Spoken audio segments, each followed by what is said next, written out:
들으세 주가 기쁨 주시리라. 내 마음 시험에 들 때에 주께 감사해 찬양해.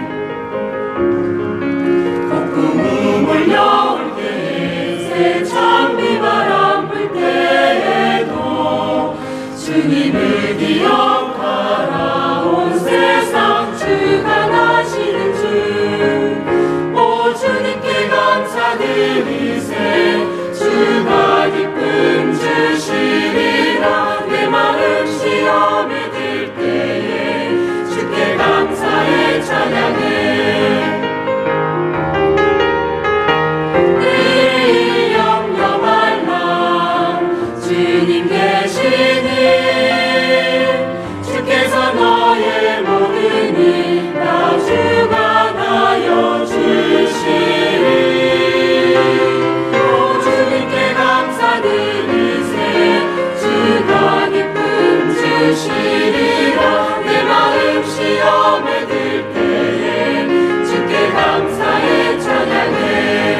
오 주님께 감사드리세 주가 기쁨 주시리라. 주님께 감사.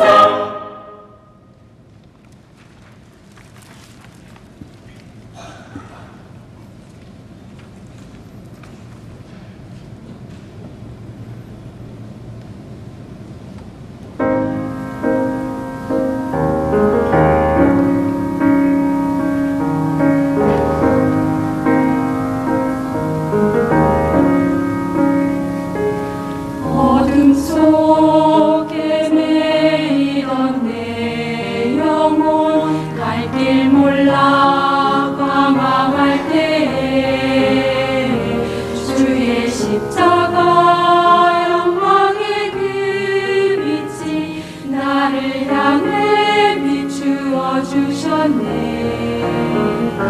주 홍빛보다 더 붉은 내 죄 그리스도의 피로 씻기려. 완전한 사랑 주님의 은혜로 새 생명 주께 얻었네. 은혜 아니면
성경 말씀 보겠습니다. 로마서 7장 말씀 보도록 하겠습니다.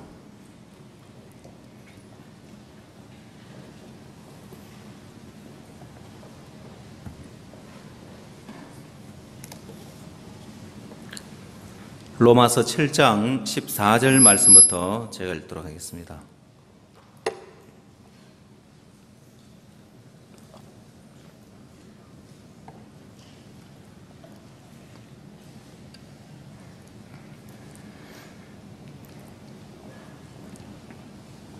우리가 율법은 신령한 줄 알거니와 나는 육신에 속하여 죄 아래 팔렸도다. 나의 행하는 것을 내가 알지 못하노니 곧 원하는 이것은 행하지 아니하고 도리어 미워하는 그것을 함이라. 만일 내가 원치 않은 그것을 하면 내가 이로 율법의 선한 것을 시인하노니 이제는 이것을 행하는 자가 내가 아니요 내 속에 가는 죄니라. 내 속 곧 내 육신에 선한 것이 가지 아니하는 줄 아노니 원함은 내게 있으나 선을 행하는 것은 없노라. 내가 원하는 바 선은 하지 아니하고 도리어 원치 아니하는 바 악은 행하는도다. 만일 내가 원치 않은 그것을 하면 이를 행하는 자가 내가 아니요 내 속에 가는 죄니라. 그러므로 내가 한 법을 깨달았노니 곧 선을 행하기 원하는 나에게 악이 함께 있는 것이로다. 내 속사람으로는 하나님의 법을 즐거워하되 내 지체 속에서 한 다른 법이 내 마음의 법과 싸워 내 지체 속에 있는 죄의 법 아래로 나를 사로잡아 오는 것을 보는도다. 오라 나는 공고한 사람이로다. 이 사망의 몸에서 누가 나를 건져내랴. 우리 주 예수 그리스도로 말미암아 하나님께 감사리로다. 그런즉 내 자신이 마음으로는 하나님의 법을 육신으로는 죄의 법을 섬기노라. 25절 말씀까지 읽도록 하겠습니다.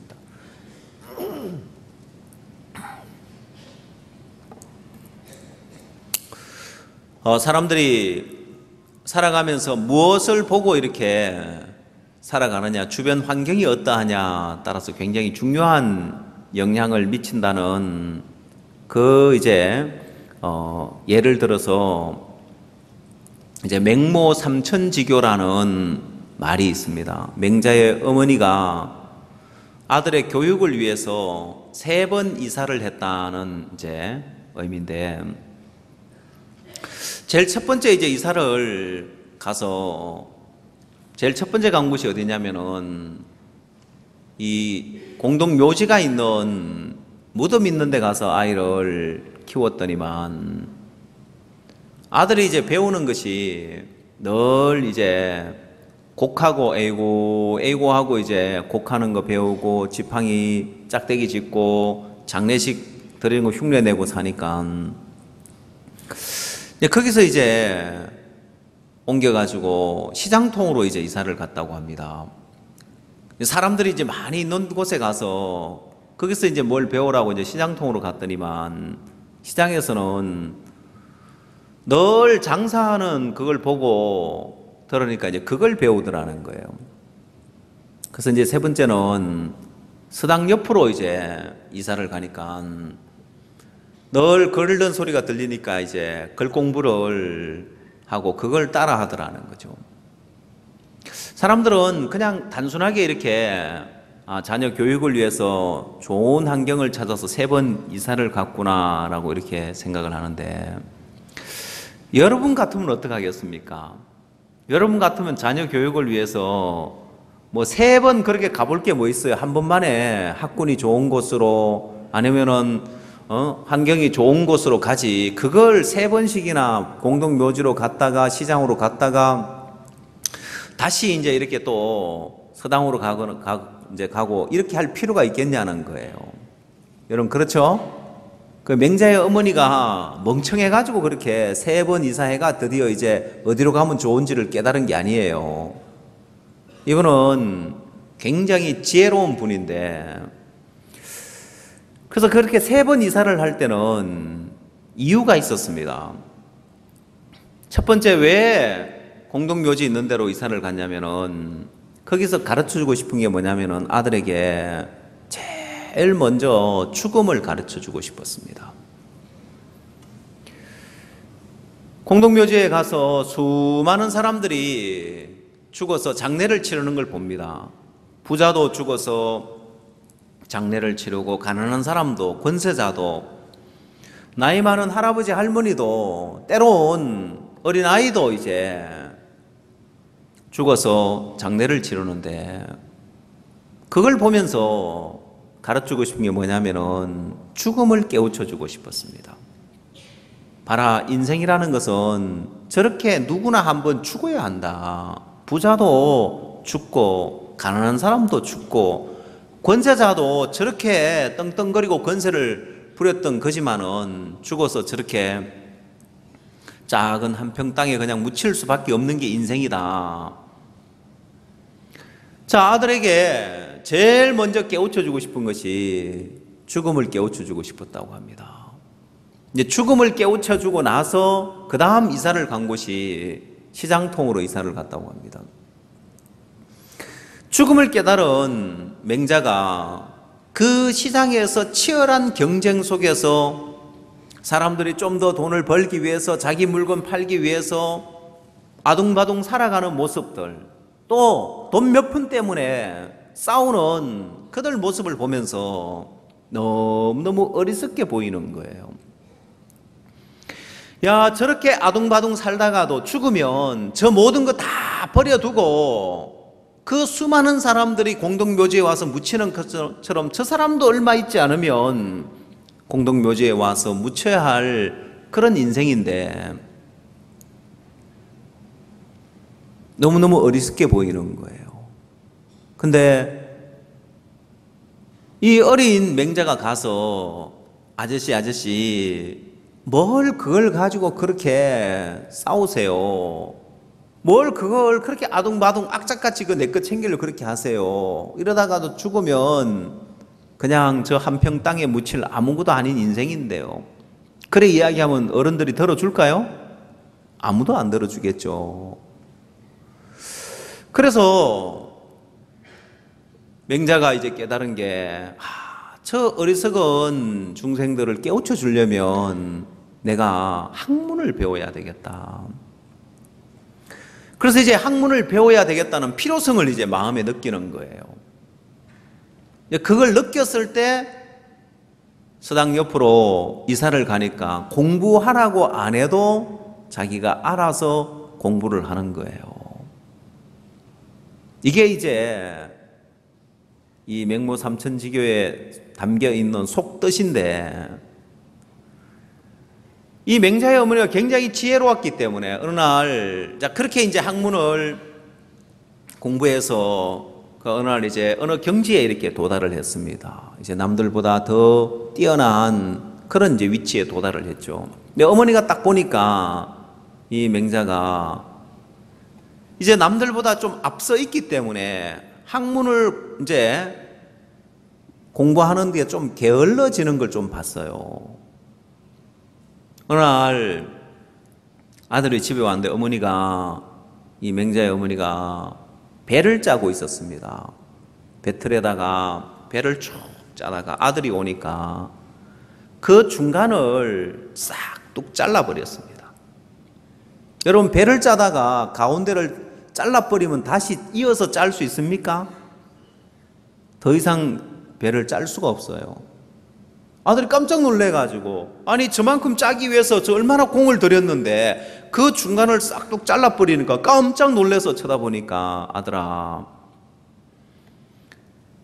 학문을 연구하다가 안 하면 이 배틀의 중간을 잘라버리는 것 같아. 아들에게 교훈을 주기 위해서 그 배를 짜다가 배틀에 물려있는 그 배실을 싹둑 잘라버리는 이제 그런 일을 했다고 합니다. 그냥 이 어머니가 단순하게 아들 교육 잘 시키려고 3번 이사 다닌 것이 아니라 아들에게 가르쳐주고 싶은 그 마음의 세계가 있었는 거예요. 사실 오늘날 이 세상을 살아가면서 그 마음 안에 어떤 마음의 세계가 형성되어 있느냐는 건 굉장히 중요합니다. 저희들 인천교회 안에는 음악중학교 학생들이 있습니다. 1, 2, 3학년 학년들이 다 있습니다. 보면은 저희 음악중학교 이제 학생들 오늘은 휴가를 갔습니다. 휴가 갔다가 이제 오늘 오후에 다시 이제 복귀를 하는데 아이들에게 이제 큰 소망입니다. 이제 한 달에 한 번 집에 가는 거 이렇게 이제 2박 3일 이렇게 휴가 받아서 이제 집에 가는 것이 이제 아이들에게 큰 소망인데 제가 이제 이 음악중학교 학생들을 이렇게 보면 너무너무 대견하고 너무너무 기특하고 너무 이제 귀하고 그런 거예요.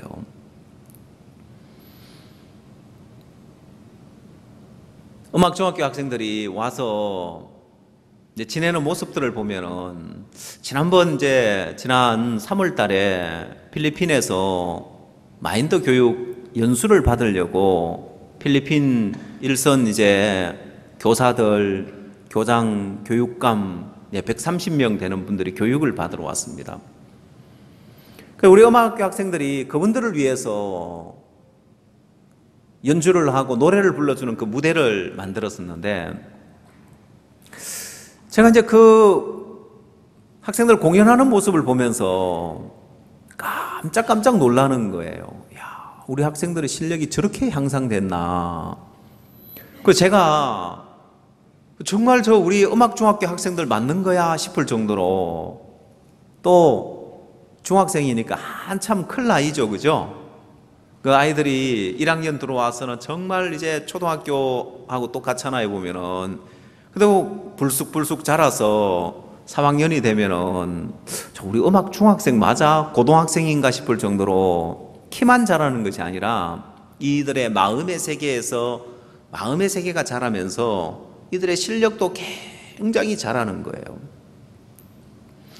올 신입생으로 이제 들어왔던 1학년생들을 보면 1학년들이 처음에 탁 들어왔을 때 우리 교회 관리하는 분들이 그 신입생 1학년 때문에 골치 아파 죽겠대요. 온 구석을 돌아다니면서 저지를 하고 말썽을 일으키고 특히 우리 인천교회에서 간 음악학교 이제 학생들이 그렇다는 왜? 인천교회 학생들은 우리 건물 구조를 다 알잖아요.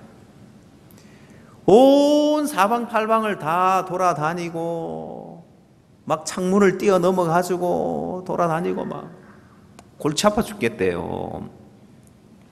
그래서 제가 이제 이 녀석들을 어떻게 하나 하고 있는데 이 학생들이 하나하나 변하는 거예요. 요즘은 우리 음악중학교 이제 학생들 특히 이제 잘 잡혀지지 않았던 신입생들 보면 쟤들이 진짜 우리 교회에서 음악학교 간 학생들 맞나 싶을 정도인데 왜? 얘네들은 학교 다닐 때 공부도 안 하고 뭐 부모님 말도 안 듣고 막 이제 그래 엉망으로 살았던 녀석들인데 영어 단어 시험을 봤는데 우리 교회 아이들이 꼴찌하더래요. 음악 선생님 이야기를 들으니까. 인천이 교육 수준이 좀 떨어져요. 그래서 여러분 인천에 학교 보내지 말고 음악 중학교나 국제 중학교나 국제 고등학교나 링컨 고등학교나 이런 데로 보내십시오. 근데 이제 공부 안 하는 녀석들이 음악 중학교에 와서 공부를 하고 그다음 이 음악은 그냥 할 수 있는 게 아니라 어떤 정신이 돼야 되는데 얘네들을 보면은 쉬는 시간에도 막 연습하는 모습을 보면 저는 그게 너무 기특해요. 어쩌든지 막 놀라고 뺀돌거리는 것이 아니라 아주 어린 나이에 그렇게 개구장이던 녀석들이 집중해서 악기를 연주하고 연습하고 이런 모습들을 보면은 왜냐면 이들이 뭘 보고 자라냐면은 그라시아스 합창단의 이제 그 모습을 보고 자라는 거예요. 그럼 여러분 아무래도 자기가 연주하는 악기에 대해서 관심을 갖겠죠. 그렇죠? 자기가 연주하는 악기에 대해 관심을 갖고 자기와 같은 악기를 연주하는 사람을 관심을 갖고 보겠죠. 그러면 자기들하고 비교할 수 없을 정도로 뛰어난 실력을 가지고 있는데 끊임없이 연습하는 걸 보는 거예요. 그러면서 학생들이 우리 음악중학교 학생들도 그걸 배우는 거예요. 그게 굉장히 크게 작용을 하는 거예요. 여러분 그라시아스 합창단이 우리 교회를 이제 숙소로 두고 어제도 이제 천안에 이제 아티스트 공연을 갔다가 이제 또 인천으로 이제 잠을 자기 위해서 여기가 숙소니까 왔었는데 그 가까운 거리는 왔다 갔다 하면서 이제 여기서 숙식을 하면서 이제 공연을 하고 멀리는 또 그쪽에 가서 이제 잠을 자기도 하고 이러는데 저 합창단이 이제 월드 캠프 준비나 아티스트 준비나 칸타타 준비나 이제 그런 준비들을 이제 저희들 교회에서 이제 숙식을 하며 준비를 하고 있으니까 합창단을 뒷바라지하고 또 섬기기 위해서 많은 형제자매들이 이렇게 수고를 하는데 제가 어느 날 가만히 보니까 야, 우리 교회가 합창단을 섬기는 것이 아니라 합창단이 우리 교회를 섬겨주는 거예요. 왜? 합창단들의 그 삶을 보면서 우리 형제자매들이 야, 이렇게 우리가 봉사하고 합창단을 위해서 우리가 뒷바라지를 하고 이런 부분들이 우리가 합창단을 위해서 뭘 하는 것처럼 보이지만은 실상은 합창단을 통해서 많은 걸 배우면서 야, 합창단이 우리 교회를 섬겨주고 있구나. 합창단이 우리 교회를 위해주고 있구나. 그들의 마음의 세계를 배우고 그들의 정신 세계를 배우면서 우리 교회가 굉장히 복된 교회로 되어지는 거예요. 여러분, 저는 우리 교회를 보면 너무너무 소망스러운 것이 하나님이 저에게 어떤 마음을 줘서 그 일을 우리 교회 앞에 이야기를 하고 교회에 적용을 시키면 그대로 만들어지는 거예요. 하나님의 뜻대로. 여러분, 우리가 가정 성경 공부를 합시다 하고 했을 때 그 뜻대로 가정에서 성경 공부가 시작되어지면서 50군데, 100군데, 200군데 쭉 늘어났었고 그 다음 이제 우리가 가정 집회를 합시다 했을 때 제가 이제 이 자리에서 이야기했던 게 기억이 나는데 가정 집회를 이제 원래 목표로 했던 것이 200군데 가정 집회를 하는 게 목표였는데 제가 깜짝 놀란 것은 가정 집회 하는 거 쭉 그제 우리 장로님이 몇 군데 했다는 걸 보고를 해주시는데 600군데가 넘었다는 이야기를 들을 때 너무 감사한 거예요.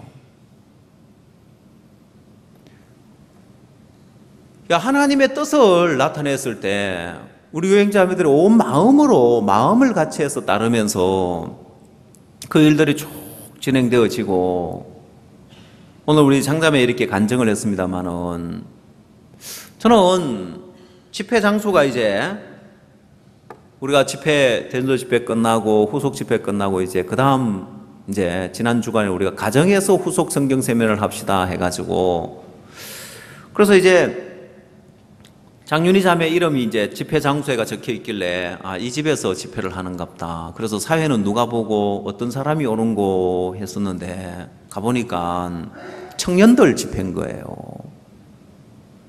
청년들끼리 모여서 집회를 하는데 제가 그 집회 가서 너무너무 은혜롭고 이렇게 감사하더라고요. 제가 생각을 해봤습니다. 야, 이 청년들이 그냥 후속 집회 오락하면은 거기 보니까 안 올 청년들도 많이 있는데 자기들이 집회를 하면서 저를 초청해 놓으니까 하여튼 그 주변의 사람들로부터 시작해가지고 그 조는 다들 모여가지고 이렇게 집회 함께 하는데 새로운 사람도 초청해 놓고 복음도 전할 수 있고 교제도 할 수 있도록 해놓고 하는데 너무 감사한 거예요. 여러분, 우리는 알게 모르게 합창단이 헌신적으로 그 삶을 드리고 복음 앞에 자신의 삶을 드리고 자신의 시간을 드리고 살아가는 그 삶을 보면서 우리 형제자매들이 참 많은 걸 배우는 거예요. 그리고 뒷바라지하고 봉사하는 분들도 내가 뭘 한다고 생각할 수 없는 것은 와서 합창단들의 삶을 보면 온 마음을 쏟아서 일을 하고 온 마음을 쏟아서 연습을 하고 공연 준비를 하고 하는 걸 보면서 이제 특히 이제 우리 자매들이 가까이 있다 보니까 그런 마음의 세계를 이렇게 배워가지고 야, 이제 우리가 또 복음의 일에 이런 일을 합시다, 저런 일을 합시다 하면은 그냥 얼렁뚱땅 대충 하는 것이 아니라 마음을 다해서 그 일에 마음을 받고 발을 내딛고 나가는 거예요. 그걸 보면서 정말 합창단이 우리 교회를 섬겨주고 있구나. 야, 우리 교회가 이렇게 복되게 복음 앞에 달려갈 수 있는 것이 합창단이 우리 교회에 있기 때문에 그 마음을 우리가 흘려받으니까 우리 교회가 이렇게 복되게 달려갈 수 있구나. 여러분, 성경에 주는 것이 받는 것보다 복되다고 했는데 우리가 이렇게 섬기고 사니까 하나님 우리 교회에 너무너무 많은 복을 주신다.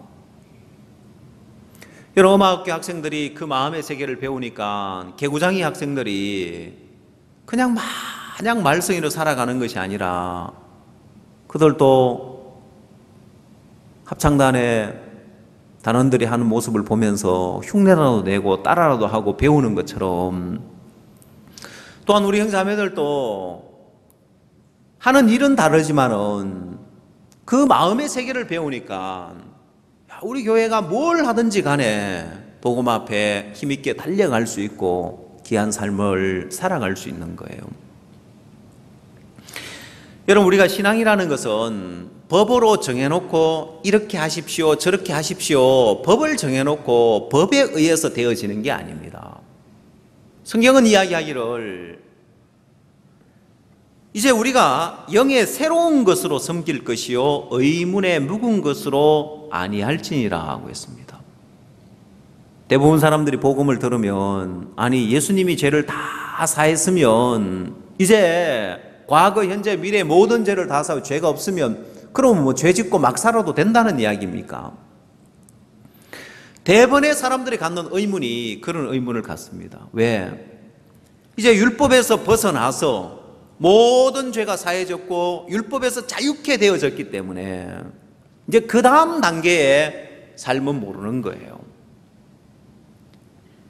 자, 율법에 매여 있다가 율법으로 하나님을 섬기고 율법으로 신앙을 해왔던 그 삶을 살다가 이제 죄삼을 받고 나면은 어떻게 살아야 되는지 모르기 때문에 이제 그런 의문을 갖게 되는 거예요. 당연한 거예요. 성경은 이제 그 부분을 이 로마서 7장에서 정확하게 이야기를 해주고 있습니다. 성경을 한번 보십시오. 로마서 7장 6절 말씀을 보십시오.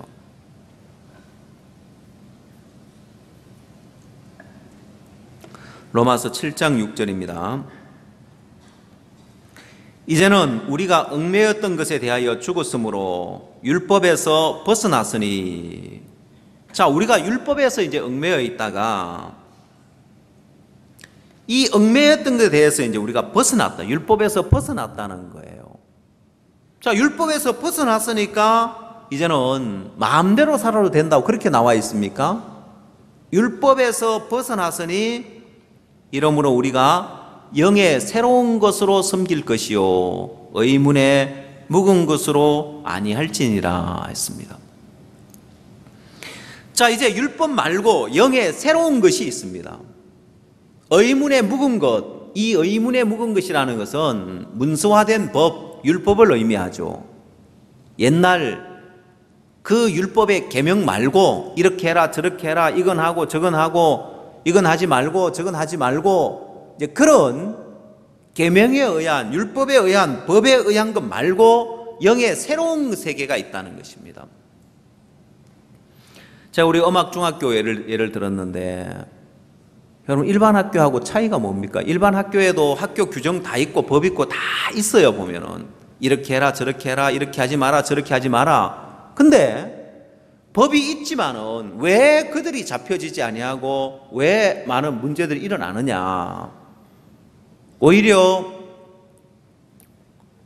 이 학교에서는, 우리 음악중학교나 국제중학교나 특별한 법이 있어서 이들을 잡아줄 수 있는 것이 아니라 이들에게 마음의 세계를 가르치고 이들의 마음의 세계를 배우니까 누가 뭐라고 안 해도, 누가 하라 해서 법이 있어서가 아니라, 법에 의해서 이끌리는 것이 아니라 이들 마음에서 이제 일어나는 거예요.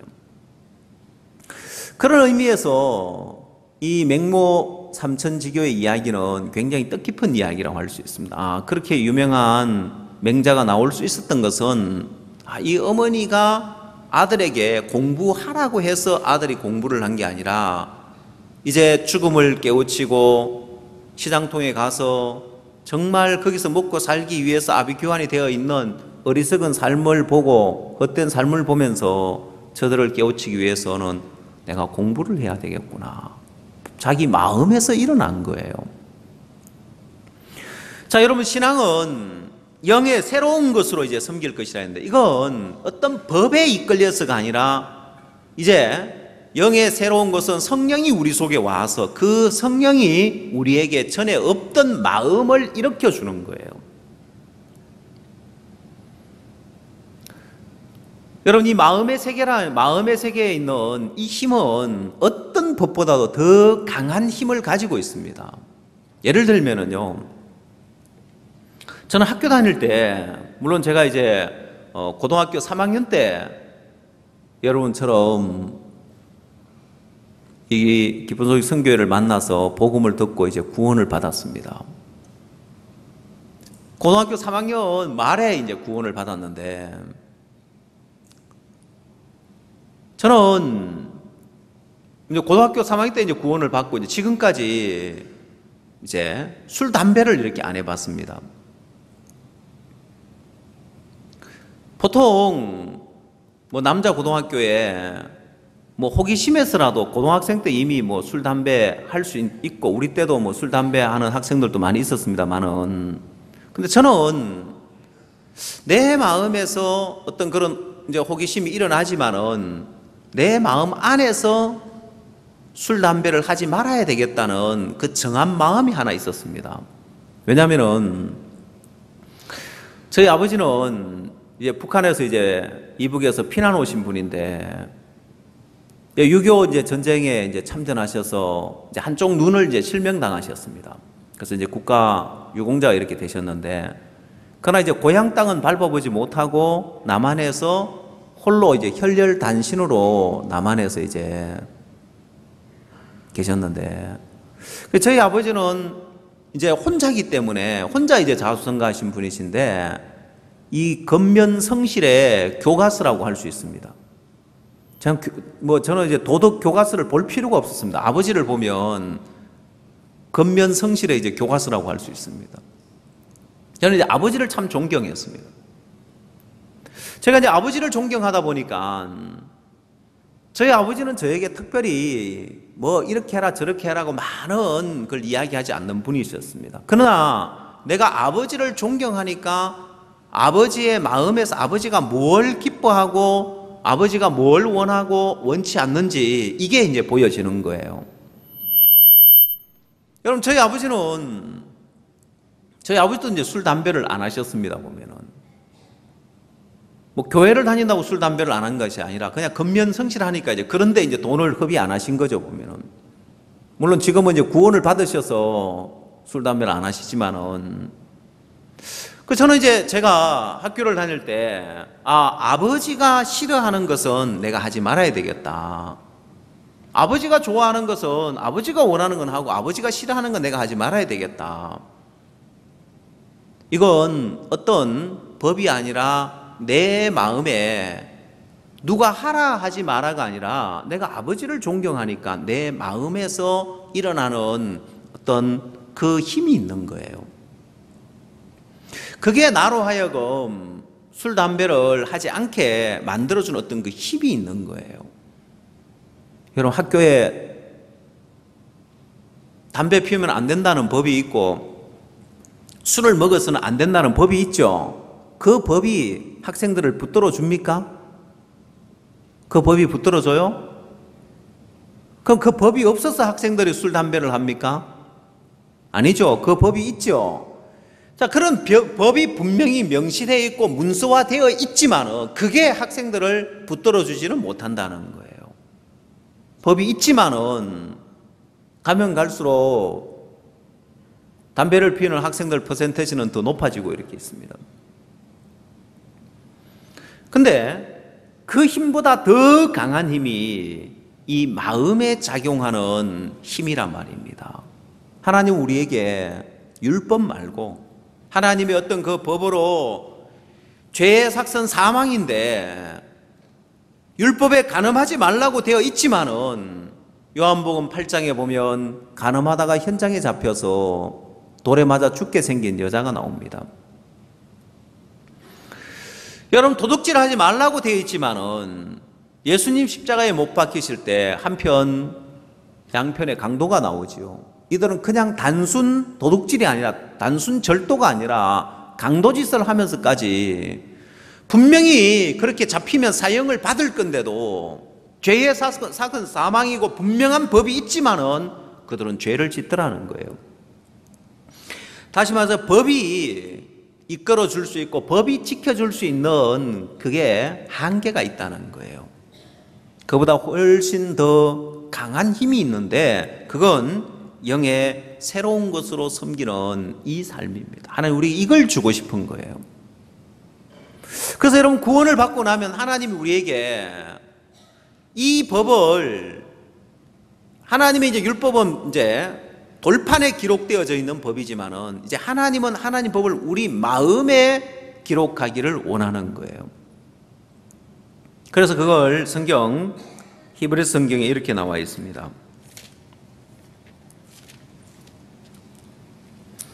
히브리서 10장 16절 말씀 보겠습니다.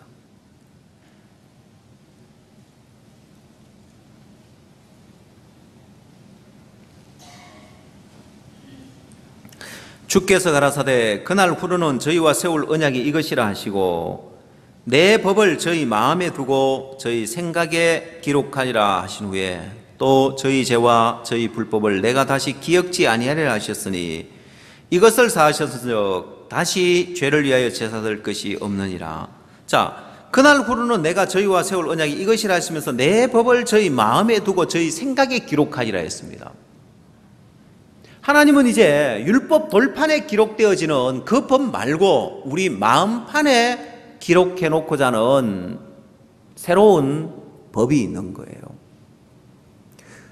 자, 우리가 영의 새로운 것으로 이제 하나님을 섬기기 위해서는 마음에 기록되어지는 이 새 언약이 있어야 하는 겁니다. 여러분, 마음에 기록되어져 있는 이 새 언약이 없으면 아무리 율법이 서 있어도 그 율법이 그 사람을 지켜주고 이끌어주지는 못합니다. 자, 그래서 여러분 다시 로마서 7장으로 돌아와서 히브리 10장은 나중에 뒤에 다시 한번 찾기로 하고 로마서 7장에 돌아와서 이 로마서 7장은 여러분 이 로마서 이제 성경 중에 신약 성경 중에 로마서가 차지하는 그 비중이라고 할까요? 이 신앙의 길을 가장 명료하게 신앙의 길을 제시해 주고 있습니다. 다시 말해 복음에 대해서 가장 정확하게 복음을 이야기를 하고 있고 그 다음 어떻게 구원을 받는가, 그 다음 어떻게 구원받고 난 이후에 어떤 삶을 살아야 하는지 이 부분들을 가장 정확하게 체계적으로 제시를 해주고 있습니다. 그래서 로마서 앞부분에는 죄에 대해서 정확한 이야기를 하고 있고 그 다음 이제 이 죄인이 어떻게 의인이 되는지에 대한 이야기를 또 정확하게 이야기를 하고 있습니다.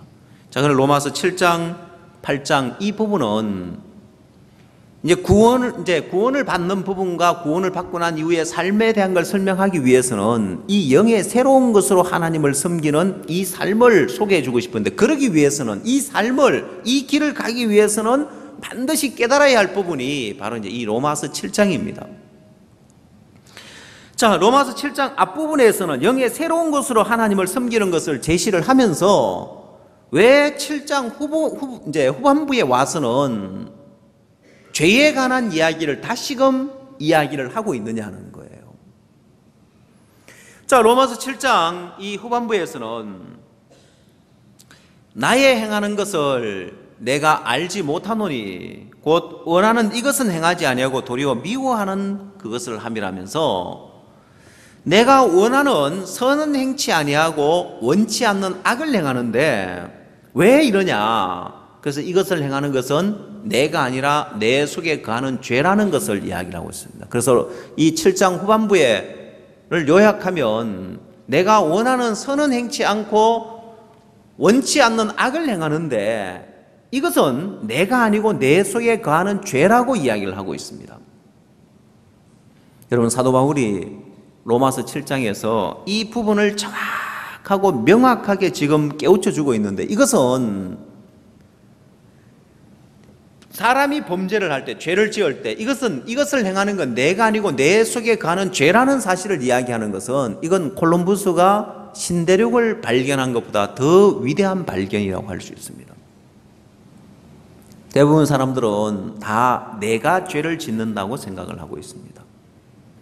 자, 내가 범죄했기 때문에, 내가 죄를 지었기 때문에 그 죄에 대해서 내가 용서를 빌어야 되고 내가 회개해서 씻어야 된다고 사람들이 생각을 하고 있습니다.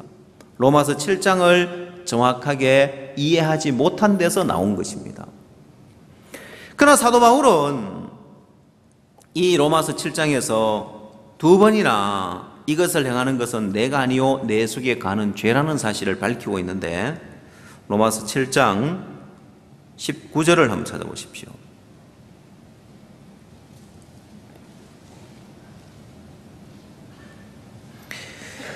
내가 원하는 바 선은 하지 아니하고 도리어 원치 않는 바 악은 행하는도다. 만일 내가 원치 않은 그것을 하면 이를 행하는 자가 내가 아니요 내 속에 거하는 죄니라 했습니다.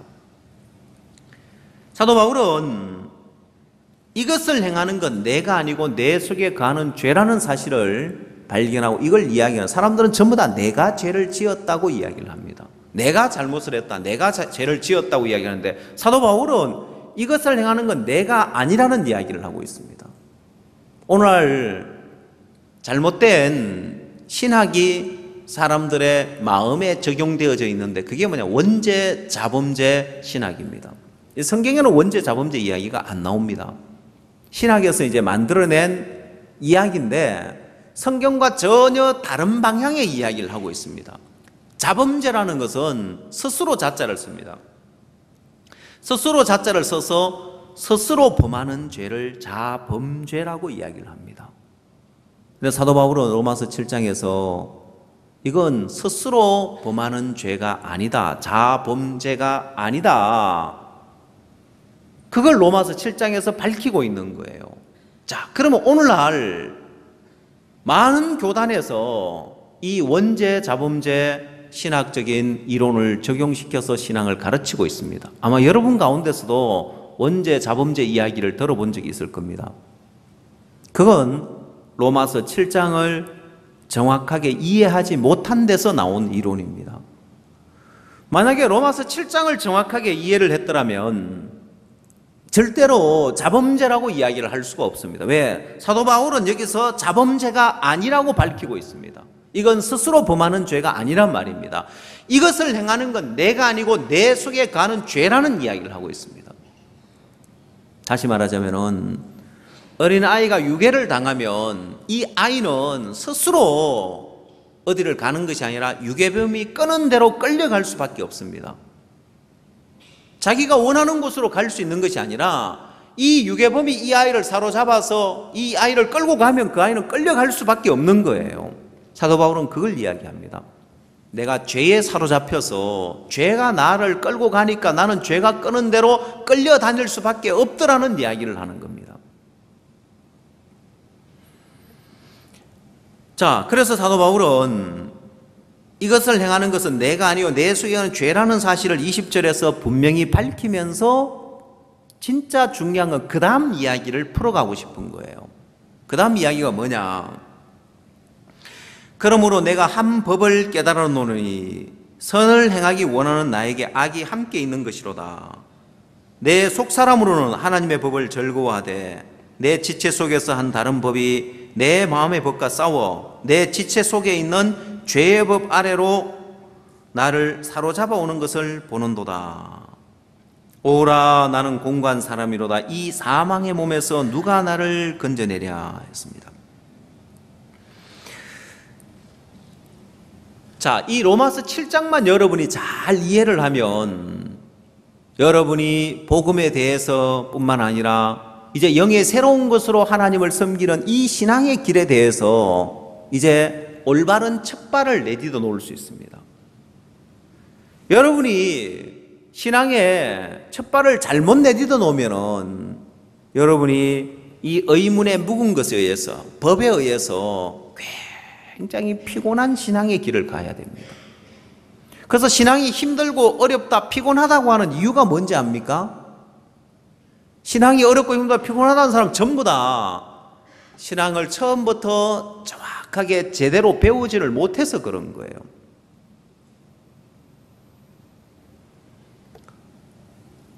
제가 이제 뉴질랜드에 이렇게 갔었을 때, 이번 대전도 집회 때 말고 지난번에 이렇게 3월 달에 이렇게 갔었을 때, 뉴질랜드에 이제 이연배 선교사님은 수영 선수였습니다. 그래서 국가대표 선발전까지 나갔다가 대표가 됐으면 구원 안 받았을 텐데 떨어지는 바람에 이제 국가대표는 못 되고 구원을 받으셨는데, 여러분 국가대표까지 나가고 소년체전에 나가서 이제 상을 탈 정도 이러니까 수영을 아주 이제 잘했죠, 보면은. 그래서 제가 이제 이연배 목사님 한테 물어봤어요. 나는 수영을 하면 너무너무 힘드는데 왜 그러냐고. 이제 수영을 잘하는 사람은 수영이 하나도 힘들지 않다고 이야기를 하잖아요.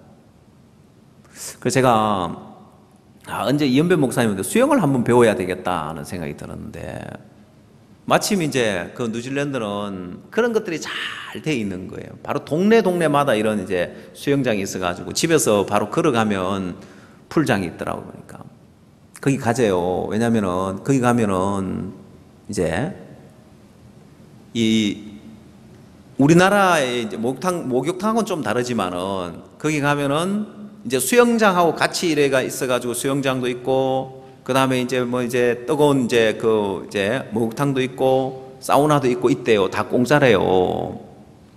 그래서 제가 이제 한번 가봤습니다. 가서 이제 수영을 어떻게 하면 수영을 이제 쉽게 이제 수영을 할 수 있는지 좀 배워보려고 이제 저를 수영을 해보래요. 전 지금까지 제대로 한 번도 수영 배운 적도 없고 그냥 바닷가에서 그냥 배운 수영으로 이제 수영을 탁 하니까 좀 가는데 다시 오래.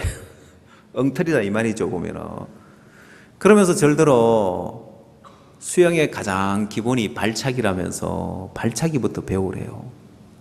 그러면서 이제 이렇게 이제 수영장에 가면 조그마한 판 있잖아요. 보드 들고 이제 발차기 하는데 애들 하는 거 있잖아요. 그걸 하래요.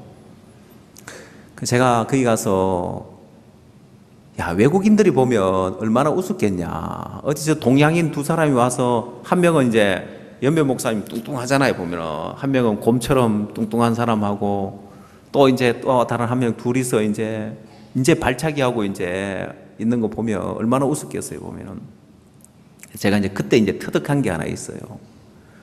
아, 이게 처음 배울 때 이걸 잘못 배웠구나. 왜? 처음에 누가 제대로 가르쳐주는 사람이 없어가지고. 그래서 나 혼자 수영을 해가지고 그냥 가지만은 내가 이걸 잘못 배웠으니까 이게 그렇게 힘이 드는 거예요. 영법을 제대로 못 익힌 거죠.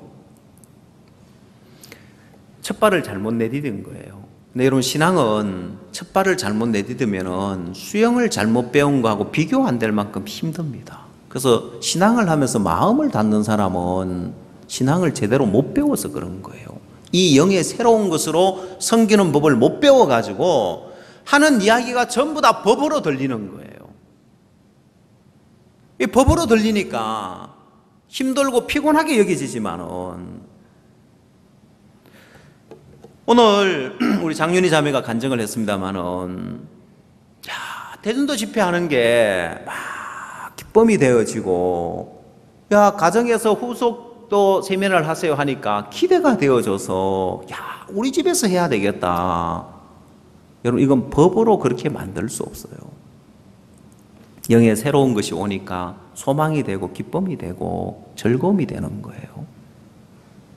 안 그러면 신앙은 부담스럽고 어렵고 피하고 싶고 그런 거예요. 이번 대전도 집회를 치르면서 저희 교회 형제자매들 대부분 사람들이 이 집회가 너무 소망스럽다.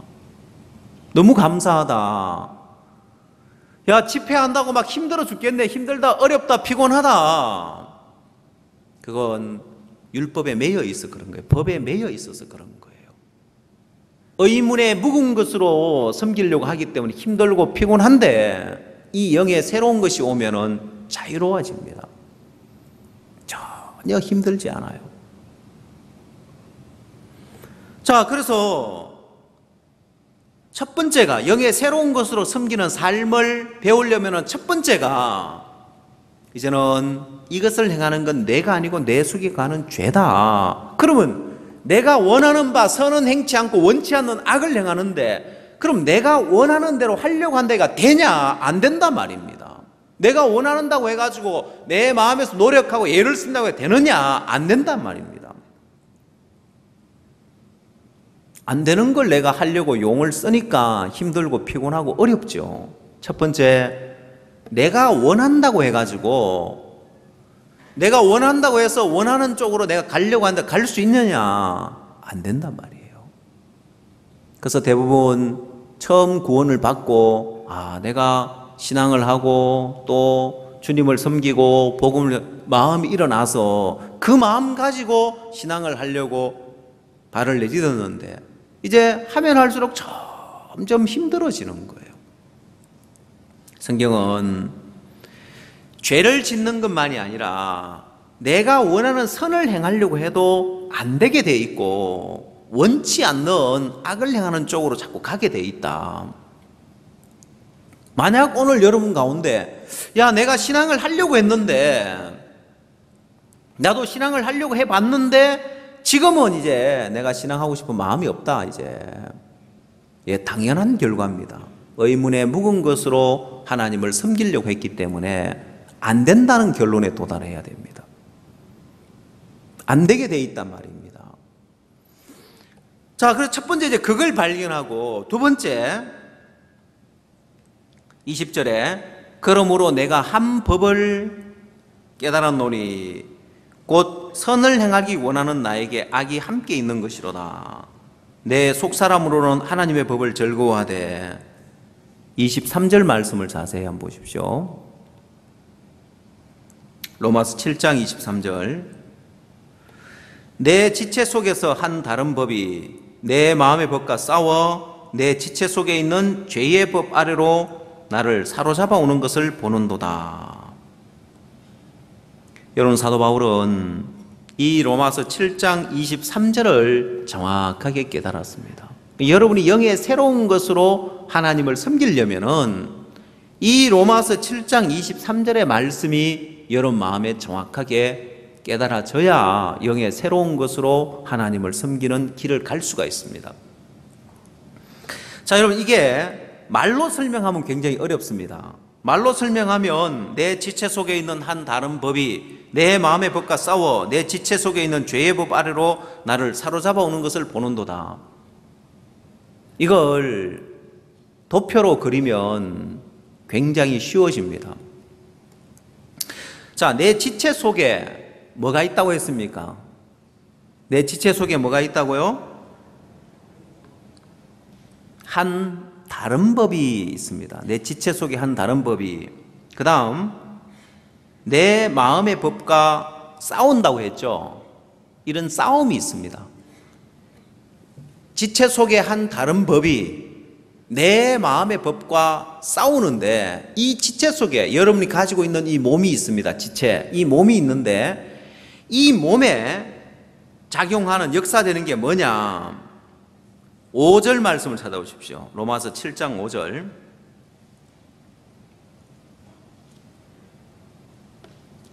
우리가 육신에 있을 때에는 율법으로 말미암는 죄의 정욕이 우리 지체 중에 역사하여라고 되어 있죠. 우리 지체 중에 역사되는 게 뭡니까?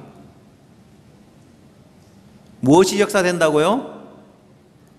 죄의 정욕이 우리 지체 중에 역사되고 있다는, 여러분이 이 몸을 가지고 있다는 것은, 여러분이 이 육신의 몸을 갖고 있다는 것은 여러분의 몸에 죄의 정욕이 역사되어지고 있습니다.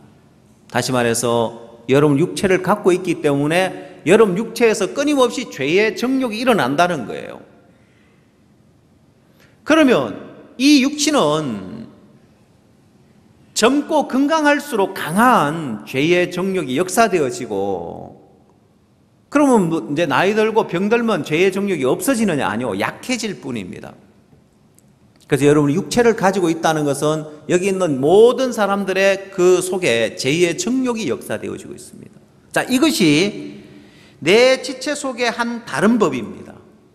내 지체 속의 한 다른 법이 내 마음의 법과 싸운다고 했는데, 내 마음에는 어떤 법이 작용하고 있냐면은, 내 마음은 선을 원한다고 로마서 7장 앞부분에 이야기를 하고 있습니다. 내가 원하는 바 선은 행치 않고 원치 않는 악은 행하는도다. 내 마음에는 끊임없이 선을 원하는 원함이 있는 거예요. 이 둘이 서로 싸우고 있다는 것입니다. 자, 도표로 그려서 한번 설명을 해드릴게요.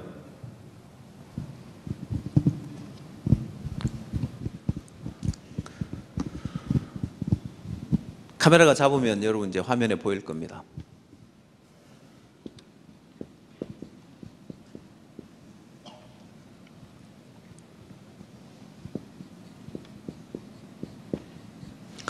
자, 내 지체 속에 한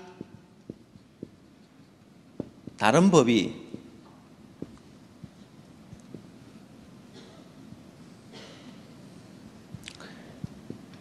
마음에는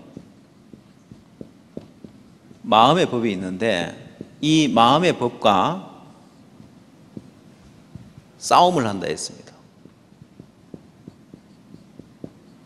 무엇과 무엇이 싸운다고요? 내 지체 속의 한 다른 법과 내 마음의 법과 싸움이 일어나는 거예요. 그러면 내 지체 속에 역사되어지는 것이 뭐라고 했습니까? 죄의 정욕이 여러분 지체 중에 역사되어지고 있습니다. 그럼 여러분, 내 마음에는 뭘 원한다고요? 뭘 원해요? 선을 원하는 원함이 있습니다. 그럼 여러분, 날마다 여러분 지체 중에 역사되는 죄의 정욕이 일어나고 있는데, 그러나 여러분 마음에는 선을 원해요. 그래서 선을 원하는 이 마음하고 죄의 정욕하고 날마다 싸움이 일어나는 거예요. 여러분 속에 싸움이 일어나는가요? 자, 내 마음에는 선을 원하는 마음이 있는데, 그러나 내가 이 지체를 갖고 몸을 갖고 있으니까 이 몸에는 죄의 정욕이 날마다 일어나요. 이 지체를, 육체의 몸을 갖고 있기 때문에 역사되어지는 죄의 정욕이 있는데, 예로부터 사람들은 이 죄의 정욕을 없애보려고 애를 썼습니다. 그래서 죄의 정욕을 없애려고 돌을 닦은 거예요. 고행을 하는 거예요. 그럼 이 몸을 막 괴롭게 하면은 죄의 정욕이 좀 약해집니다. 그러나 없어지는 건 아니에요. 아무리 돌을 닦아도, 아무리 고행을 해도 그때뿐이지, 죄의 정욕이 좀 약해질 뿐이지 없어지진 않더라는 거예요. 자, 여러분, 공을 물속에 넣어놓으면 어떻게 됩니까? 눌러놓으면 들어가 있죠? 놓으면 어떻게 됩니까? 다시 뽕 하고 올라오죠? 죄의 정욕을 억제하고 눌러놓으면 들어가 있지만은 다시 또 이게 올라오게 되어 있습니다. 그래서 아무리 죄의 정욕을 없애려고 없애지지 않는데, 제가 어디 가면 그런 얘기를 하죠. 없애는 방법이 딱 한 가지밖에 없어요. 죄의 정욕, 이 지체 속에 역사되는 죄의 정욕을 없애는 방법이 딱 한 가지밖에 없는데, 알려드릴까요? 예? 잔디 찜질을 하면 돼요. 뭐 하면 된다고요? 어떤 사람은 또 그럼 잔디 가지고 갔다가 이렇게 올려놔야 되는 줄 아는데, 잔디 찜질은 마지막 죽어서 잔디 덮어주는 거, 그걸 이야기합니다. 여러분, 육체가 죽지 않는 한 이 죄의 정욕은 계속해서 역사됩니다. 오늘 여러분 다 살아있죠, 그죠? 그러면 여러분 속에도 뭐가 역사되어지고 있다고요? 죄의 정욕이 역사되고 있는 거예요. 그럼 누가 이기던가요? 죄의 정욕하고 선을 원하는 원함하고 싸우니까 누가 이기던가요? 선을 원하는 원함이 이기면 뭐 걱정할 필요도 없죠. 보면은 선하게 살려고 애를 쓸 필요도 없고 죄 때문에 고민할 필요도 없어요. 근데 누가 이겨요? 사도 바울은 이 둘이 싸우니까 누가 이기더라고 간증을 했습니까? 누가 이기더라고요? 자, 내 지체 속에 한 다른 법이 내 마음의 법과 싸워. 그 다음에는요, 내 지체 속에 있는 죄의 법 아래로 나를 사로잡아 오는 것을 보는도다 했죠.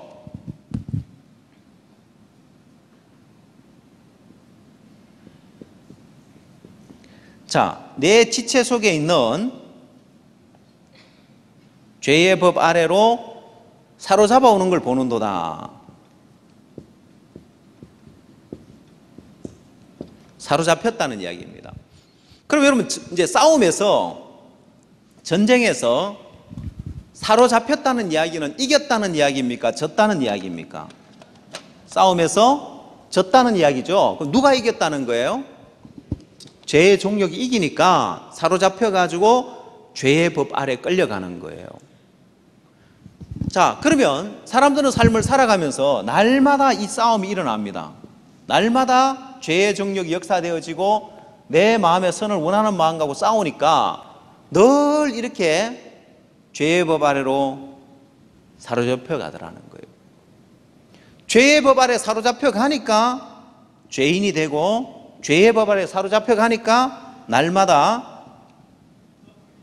정죄를 받는 거예요. 늘 죄인의 위치에 이제 머물러 있는 거예요.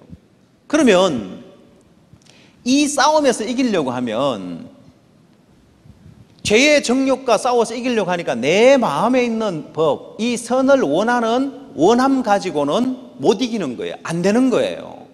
그래서 지체를 바꿀 수는 없죠. 그렇죠? 지금 이 몸을, 내가 지금 이 육신의 몸을 갖고 있는데 이걸 바꿀 수 없으니까 하나님은 내 마음에다가 새로운 법,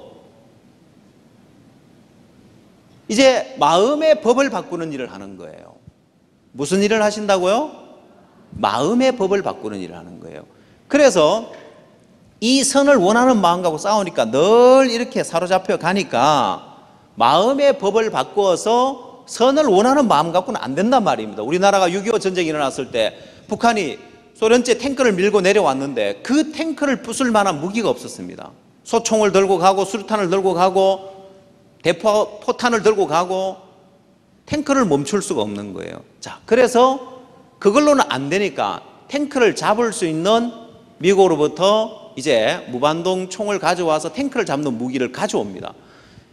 마치 그것처럼 내 마음의 법, 선을 원하는 원함 가지고 안 되기 때문에 하나님이 내 마음의 법을 바꾸는데, 그게 히브리서 10장에 나오는 말씀이었습니다. 내 법을 저희 마음에 두고 저희 생각에 기록하리라 하면서 하나님이 마음의 법을 바꾸는 일을 하십니다. 그래서 하나님 우리 마음에 히브리서 10장에서 내 법을 저희 마음에 두고 저희 생각에 기록하리라 하신 후에 저희 죄와 불법을 어떻게 한다고요?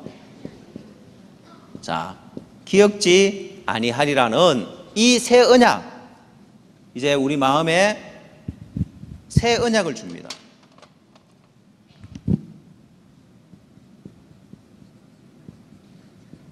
자, 그래서 이제는 옛날 선을 원하는 이 원함 가지고 싸우는 것이 아니라 이제는 어떤 싸움이 일어나느냐, 내 마음에 있는 새 언약과 내 지체 중에 역사되는 죄의 정욕은 날마다 일어납니다. 이것과의 싸움입니다.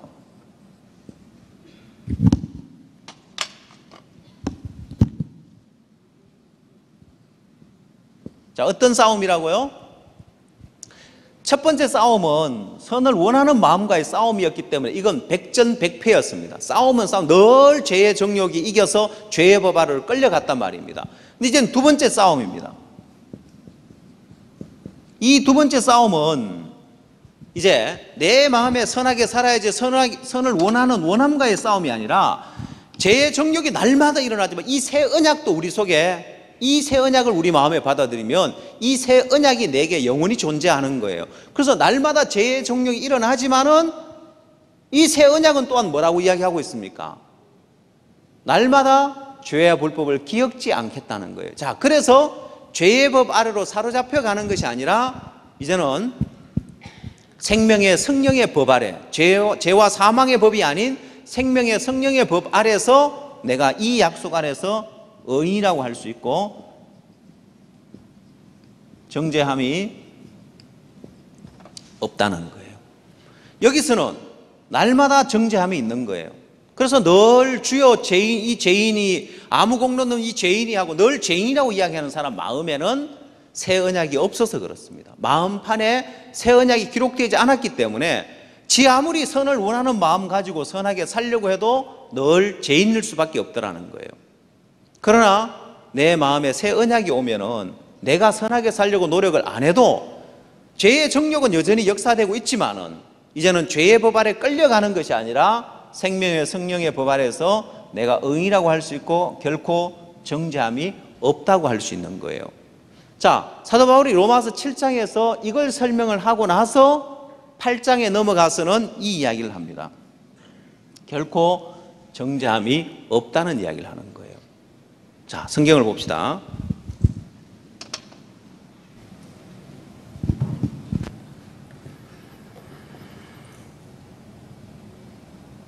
로마서 7장 23절 이제 도표로 그려놓은 걸 다시 성경으로 이제 읽습니다.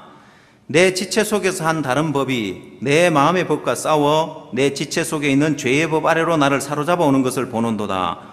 오호라 나는 공고한 사람이로다. 이 사망의 몸에서 누가 나를 건져내랴. 우리 주 예수 그리스도로 말미암아 하나님께 감사리로다. 그런즉 내 자신이 마음으로는 하나님의 법을 육시로는 죄의 법을 섬기느라. 8장 1절을 자세히 보십시오. 그러므로 이제 그리스도 예수 안에 있는 자에게는 결코 정죄함이 없나니 했죠. 정죄함이 있다고요, 없다고요? 왜 정죄함이 없습니까? 왜 정죄함이 없어요? 자, 그냥 단순하게 예수님이 십자가에서 내 죄를 위해서 못 박혀 죽으셨기 때문에 그렇게 나와 있습니까? 뭐라고 나와 있어요? 왜 정죄함이 없다고 이야기합니까? 2절, 이는 그리스도 예수 안에 있는 생명의 성령의 법이 죄와 사망의 법에서 너를 해방하였습니다. 자, 이제 내게 역사되어지는 법이 죄와 사망의 법이 아니라 생명의 성령의 법이 역사되어지고 있다는 것입니다. 내가 죄인이었던 것은 죄와 사망의 법 아래 있었기 때문에 죄인이었습니다. 그러나 이제는요, 이 새 언약이라는 게 생명의 성령의 법입니다. 내 법을 저희 마음에 두고 저희 생각에 기록하니라. 자, 내가 왜 죄가 없냐? 왜 결코 정죄함이 없다고 이야기했습니까? 그리스도 예수 안에 있는 자에게는 결코 정죄함이 없나니 이는 그 이유가 뭐라고요? 죄와 사망의 법에서 나를 해방시켜서 생명의 성령의 법 아래 있게 했기 때문에 결코 정죄함이 없는 거예요. 자, 여러분, 사도 바울이 이걸 설명하기 위해서 아주 중요한 이야기를 하나 하고 있습니다. 자, 내 지체 속에 한 다른 법이 내 마음의 법과 싸워 내 지체 속에 있는 죄의 법 아래로 나를 사로잡아 오는 것을 보는도다. 그 다음에 이야기가 중요합니다. 오호라 나는 공고한 사람이로다 했습니다. 왜 공고하다고 했습니까? 이게 아주 중요한 부분인데, 오호라 나는 공고한 사람이로다. 그러고 뭐라고 되어 있습니까? 여러분, 많은 사람들이 죄를 지으니까, 죄를 짓고 나니까 죄 때문에 공고하니까 사도 바울이 오라 나는 오라 나는 공고한 자로다 하고 그 공고함하고 자기도 공고함이 있으니까 똑같은 줄 알아요. 여러분, 대통령이 비행기를 타고 다니죠. 그럼 나도 비행기를 타고 다니면 내가 대통령하고 똑같습니까? 아니죠. 사도 바울이 오라 나는 공고한 자로다 하니까 자기도 오라 나는 공고한 자로 똑같은 줄 아는 거예요. 무엇 때문에 공고하다고 하는지 차원이 달라요.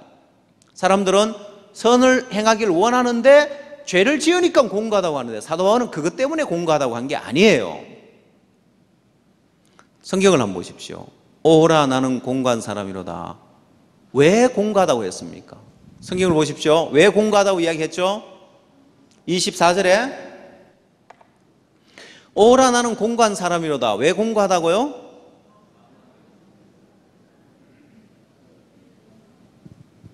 이 사망의 몸에서 누가 나를 건져내랴 했습니다. 자, 여러분 여기서 사도 바울이 이야기한 이 사망의 몸이라고 얘기했는데 이 지체, 이 몸이 어떤 몸이라고요?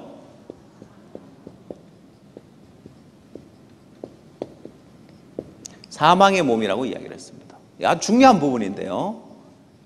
여러분이 가지고 있는 몸도 역시 사망의 몸입니다. 사도 바울은 이 사망의 몸에서 누가 나를 건져내랴.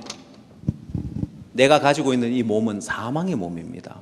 이 의미가 어떤 의미냐면은 베데스다 연못가에 많은 병자들이 있는데 거기 38년 된 병자가 있었습니다.